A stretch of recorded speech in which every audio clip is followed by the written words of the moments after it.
আজকে আমরা এই ভিডিওর মাধ্যমে ভারতের রেল ব্যবস্থার ইতিহাস সম্পর্কে আপনাদের অবগত করব।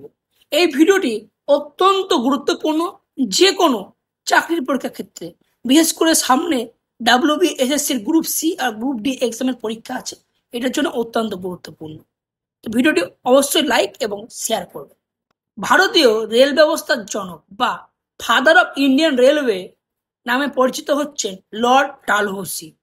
ভারতের প্রথম রেল লাইন চালু হয়েছিল 1853 সালের 16 এপ্রিল মুম্বাই থেকে থানে। এটার দূরত্ব ছিল মাত্র 34 কিলোমিটার। ভারতের প্রথম রেলওয়ে লাইন পেয়েছিল মুম্বাই থেকে থানে।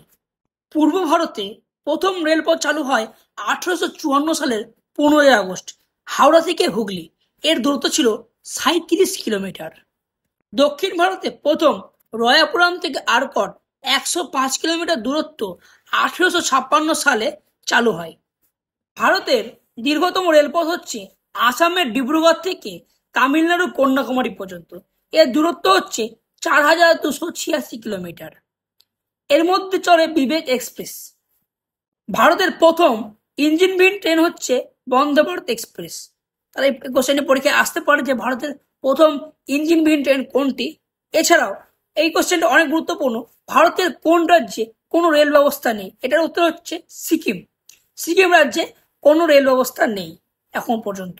আবার কোশ্চেন আসতে পারে ভারতের কোন রাজ্যে রেলের দৈর্ঘ্যপথ সবচেয়ে বেশি। এর উত্তর হচ্ছে উত্তরপ্রদেশ। ভারতের দীর্ঘতম প্ল্যাটফর্ম হচ্ছে হুবুলি, যেটা কর্ণাটক রাজ্যে অবস্থিত। সবাইকে ধন্যবাদ ভিডিওটি দেখার জন্য। ভিডিওটি অবশ্যই শেয়ার করবেন এবং লাইক করবেন।